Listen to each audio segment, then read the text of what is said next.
Selamat pagi apa semuanya. Kalian sudah ngopi? Jika belum, temenin saya ngopi. Oke guys, masih dalam suasana wabah yang belum tahu kapan ada ujungnya dan masih setia dengan protokol kesehatan dianjurkan untuk selalu pakai masker. Pagi ini saya barusan ngambil cucian untuk saya lipat dan saya ingin berbagi obrolan dengan kalian sambil ngopi. Jadi ya bagi yang belum bikin kopi, ayo kita tunggu untuk ngobrol dengan saya. Oke guys, nih bisa kalian lihat saya punya cucian yang cukup banyak. Ya beginilah guys, salah satu serba-serbi kehidupan di luar negeri, serba-serbi kehidupan di perantauan nih guys. Jadi kalau misalnya di antara kalian semua mungkin ada yang punya pembantu di rumah ya mungkin enak ya, jadi bisa mengerjakan sesuatu yang lain sementara pekerjaan yang basic di rumah bisa dilakukan oleh para pembantu kalian. Di sini di Amerika jarang sekali, boleh saya katakan jarang sekali orang punya pembantu, bukan karena tidak mampu untuk membayarnya ya, tapi mungkin karena masalah efisiensi budaya sebenarnya. Jadi karena budaya turun-menurun di Amerika yang pada dasarnya dari sejak kecil sudah diajar untuk mandiri, makanya setelah mereka dan kita semua itu punya keluarga masing-masing dan itu sudah punya kebiasaan sendiri untuk melakukan sesuatu dengan sendiri gitu loh. By the way, apa kabar kalian semua? Semoga di masa-masa pandemik, di masa-masa wabah yang masih kacau begini, kita semua dimudahkan segala urusannya, tetap diberi kesehatan. Life must go on guys, jadi jangan menyerah karena adanya pandemi, karena adanya mungkin keterbatasan yang kita dapatkan selama masa wabah ini. Semoga kita semua tidak menyerah untuk itu harapan saya. Oh ya, saya mau berbagi sedikit informasi nih guys. Semoga informasinya bermanfaat gitu. Kalian sudah tahu atau mungkin masih belum tahu, apakah sampai sekarang obat untuk COVID-19 ini sudah ada atau belum? Gitu. Jadi jawabannya adalah memang belum ada. Belum ada dari negara manapun yang bisa memberikan kepastian bahwa wabah ini sudah ada obatnya. Memang belum ada. Karena sebenarnya wabah COVID-19 ini kita semua tahu bahwa ini adalah virus guys. Jadi hal yang bisa kita lakukan adalah menjaga imun tubuh kita gitu. Jadi kita harus tetap fit dan tetap menjaga kesehatan. Semakin kita sehat itu semakin termungkinkan kita terjauh dari virus-virus tadi. Mungkin pertanyaannya, apakah virus ini hanya menyerang orang-orang yang tingkat kekebalan tubuhnya rendah atau bisa juga menyerang orang yang sehat sekalipun? Sejauh yang saya tahu dari berbagai sumber yang saya baca dan saya dengarkan bahwa sebenarnya virus ini tidak pandang pilih ya. Jadi virus ini bisa menyerang siapa saja, bahkan orang yang sehat pun bisa terserang oleh virus tadi. Nah, sinilah kuncinya. Bagi kalian yang mungkin memiliki daya kekebalan tubuh yang rendah, itu akan sangat rentan untuk virus ini bisa bertahan lama di tubuh kalian. Bisa berhari-hari, bisa berminggu-minggu, atau bisa berbulan-bulan, tergantung seberapa kebal tubuh kita.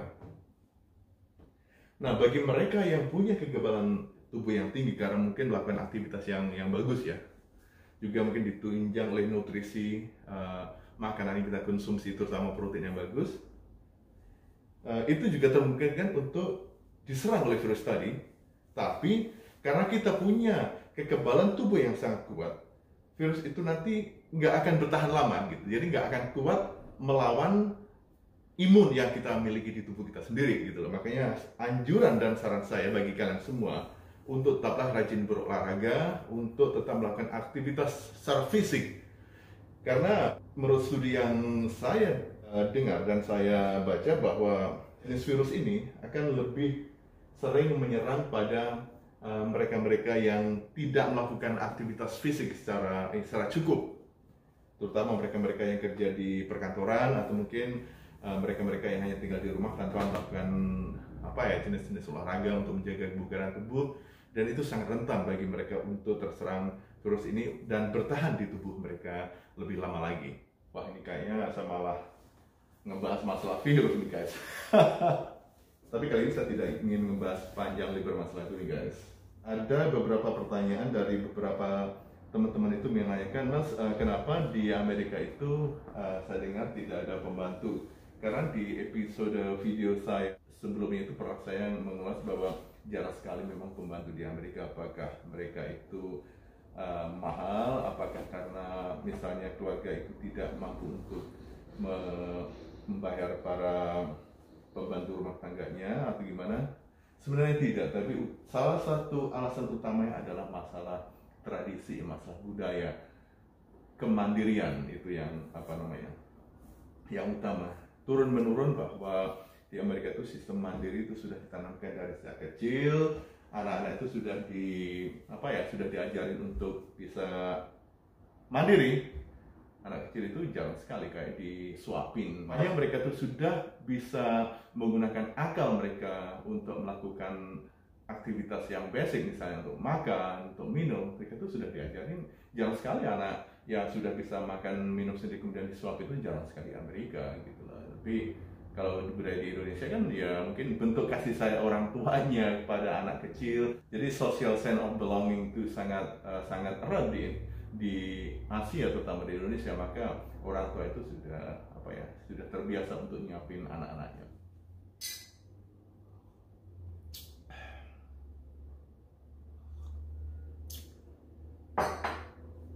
Konsumsi kopi yang cukup sebenarnya, tidak kurang dan tidak berlebihan itu saya baca itu bagus untuk meningkatkan konsentrasi gitu. Dulu sebenarnya jarang sekali ngopi, tapi belakangan mungkin karena semakin bertambahnya umur ya, semakin tua, jadi saya harus ngopi untuk bisa fokus. Bahkan untuk ngobrol dengan kalian supaya bisa fokus, saya harus ngopi. By the way, kembali ke sistem pembantu rumah tangga atau asisten rumah tangga tadi, bahwa sistem mandiri di Amerika itu sudah menjadi budaya turun-menurun dari kecil, kemudian tumbuh remaja, dewasa, itu feeling ketergantungan terhadap orang lain, meskipun itu terhadap keluarga, terhadap orang tua, itu sudah ditanamkan jangan terlalu gitu. Karena bagaimana juga mereka sudah tahu bahwa cepat atau lambat mereka itu memang harus mandiri. Jadi tidak bisa bahwa akan selamanya menjadi tanggung jawab orang tua, akan menjadi tanggung jawab saudara. Itu nggak bisa begitu. Jadi mereka sudah terlatih untuk mandiri. Bahkan untuk urusan rumah tangga seperti yang saya lakukan, cuci pakaian, kayak bersih-bersih rumah dan sebagainya, daily ya, maksudnya secara harian, itu jarang sekali family di Amerika itu punya pembantu rumah tangga atau asisten rumah tangga. Kemudian pertanyaannya, apakah benar-benar mereka itu tidak butuh atau gimana gitu. Jadi begini, itu untuk melakukan hal yang lebih besar, misalnya kayak membersihin rumah, like general cleaning ya, general cleaning untuk rumah, itu mereka biasa minta tolong orang juga, dan itu biasa mereka lakukan itu sekitar yang paling sekitar 2 minggu sekali ya, atau seminggu sekali, itu paling sering sebenarnya. Dan mereka hanya butuh untuk mengeluarkan biaya sekitar 100-150 US dollar, dan para pekerja itu 2-3 orang bisa mengerjakan cleaning itu sekitar 3-4 jam, dan itu sudah bagus gitu loh. Mereka bisa menata dapur yang berantakan mungkin, atau tempat tidur yang berantakan, atau kloset pakaian yang berantakan, atau apa-apa yang kotor secara umum, itu biasa mereka minta tolong orang untuk membersihin rumahnya. Bahkan tingkat kemandirian itu berlaku sampai tua gitu guys. Jadi di sini itu kayak sistem umur itu tidak menjadi halangan untuk melakukan pekerjaan, untuk bekerja. Sekali lagi saya sampaikan bahwa mereka itu bekerja tidak semata-mata hanya karena mereka membutuh uang, tidak. Tapi mereka itu pengen kayak selalu punya harapan hidup lebih panjang dengan melakukan aktivitas gitu loh. Orang-orang di Amerika itu tahu bagaimana memanage uang mereka gitu. Jadi mereka selalu punya uang tabungan. Jarang yang mereka kayak messed up dengan hidupnya sehingga waktu tua mereka tidak punya uang yang cukup untuk hidup gitu. Itu jarang. Ya memang ada sih. Jadi tapi boleh saya katakan jarang sekali karena sebagian besar dari mereka itu selalu tahu bagaimana menabung sehingga masa tuanya itu tidak merepotkan anak-anaknya lagi, karena anak-anaknya itu sudah punya keluarga dan sudah punya kehidupan masing-masing, dan orang tua tidak mau untuk merepotkan anak-anaknya gitu loh. Dan jarang di antara mereka itu yang mau kayak hidup bersama anaknya, karena mereka tahu waktu muda dulu mereka pun juga begitu gitu loh. Jadi sudah budaya yang turun-menurun untuk selalu mandiri, jadi biarlah anaknya itu punya kehidupan masing-masing tanpa merasa terganggu dengan keadaan orang tuanya. Makanya mereka pun memilih untuk hidup mandiri. Kemudian kalau sudah benar-benar tidak mampu untuk melakukan aktivitas bekerja sama sekali, mereka punya tabungan untuk tinggal di panti jompo, dan sebagian besar dari mereka itu membayar untuk biaya di panti jompo itu dengan hasil tabungan mereka, atau misalnya mereka punya properti, punya rumah atau punya apa yang mereka jual, kemudian uangnya itu ditabung di bank untuk biaya hidup masa tua mereka tanpa selalu merepotkan anak-anaknya. Apakah anak-anaknya tidak membantu? Sebagian besar dari anak-anak itu tetap membantu, tetap mengunjungi mereka mungkin seminggu sekali atau mungkin seminggu 2 kali ke mereka, dengan sekali berkunjung membawa kayak makanan buat mereka, membawakan kayak buah-buahan dan sebagainya gitu. Tapi secara umum itulah sistem kemandirian di Amerika. Jadi sekali lagi bahwa ya karena sistem di Amerika itu sudah benar-benar bagus ya, terutama kayak roda ekonomi di sini itu sudah sangat bagus, sehingga jarang sekali orang yang tidak mampu untuk hidup mandiri. Oke, baik guys, saya sudah selesai.